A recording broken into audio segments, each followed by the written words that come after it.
Salut, c'est Maureen, belge et fière de l'être. J'adore voyager et je crois que dans la vie, tout est possible. Aujourd'hui, jour de confinement numéro 15, je réponds à la question de Cécile qui me demandait, suite à la vidéo sur la culpabilité, comment ça se fait et pourquoi est-ce qu'il y avait des gens, des personnes qui voulaient toujours tout contrôler. Alors, en fait, les personnes qui sont du genre à vouloir toujours tout contrôler, que ce soit le contrôle d'elles-mêmes ou le contrôle des autres, leur motivation, bon ça c'est mon avis personnel, mais je l'ai après vérifié, je vais vous expliquer. En fait, ça part d'une intention positive à la base, d'une bonne intention, c'est-à-dire que ces personnes-là, elles veulent que les choses soient bien faites, elles veulent que les choses soient faites parfaitement. Le problème, c'est que ces personnes-là, elles oublient que c'est pas parce que quelque chose est parfait selon elles que c'est la perfection universelle. Donc, j'expliquais justement hier dans la communication positive qu'on a chacun notre compréhension et notre point de vue. Et justement, les personnes qui sont du style contrôlante, ce sont plutôt des personnes assez fermées. Elles ont leur opinion et elles ont raison, c'est tout. Voilà. Elles affirment haut et fort ce qui leur semble juste et elles vont avoir du mal à se laisser persuader du contraire.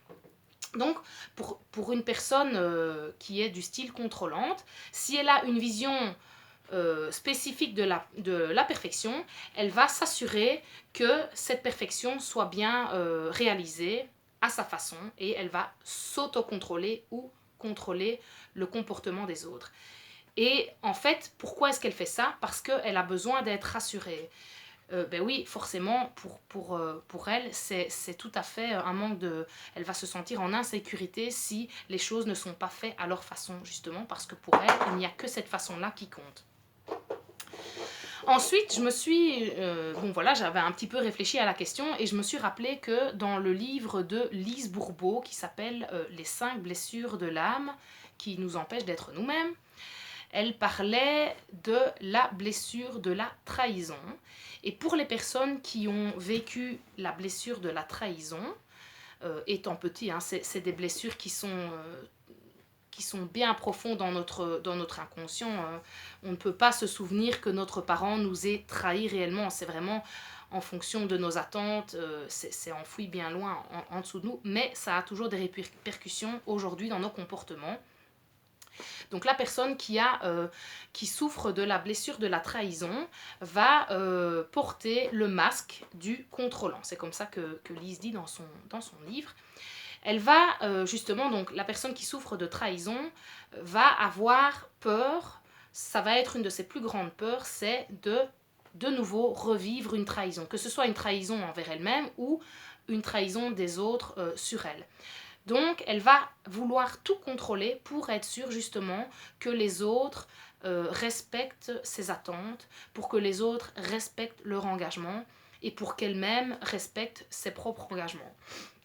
En général, c'est des gens qui sont justement très exigeants et qui vont vraiment avoir du mal avec tout ce qui a une forme de trahison. Ils vont tellement avoir de mal avec la trahison, justement, que de façon, encore une fois, tout à fait inconsciente, elles vont se voiler la face parce que les personnes contrôlantes, même si elles font tout pour justement éviter toute forme de trahison dans leur vie, et bien paradoxalement, parce que on est des humains, hein, elles trahissent, elles déçoivent les attentes des gens ou d'elles-mêmes.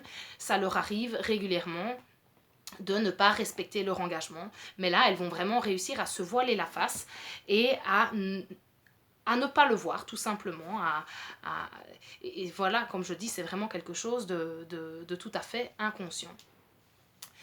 Donc voilà, la personne qui contrôle et qui contrôle la vie des autres, soi-disant pour aider les autres, elle va pouvoir, elle va se dire, elle va se persuader qu'elle fait ça pour aider les autres par, par charité, mais en fait ça va être une façon de se montrer à quel point elle est forte, qu'elle est capable, et aussi surtout de contrôler que les gens fassent bien comme il faut pour qui répondent à ses attentes et surtout qui respectent leur engagement. Voilà, j'espère que j'ai bien répondu à ta question, Cécile, et que ça te paraît clair. Si quelqu'un est intéressé pour que je parle des 4 autres blessures et des comportements qui en découlent, ça pourrait être sympa comme sujet de vidéo. Je vous laisse me dire quoi. Et je vous dis à demain pour une prochaine vidéo. N'hésitez pas à partager et à liker si cette vidéo vous a plu ou si vous pensez qu'elle pourra plaire à quelqu'un d'autre. À demain, salut!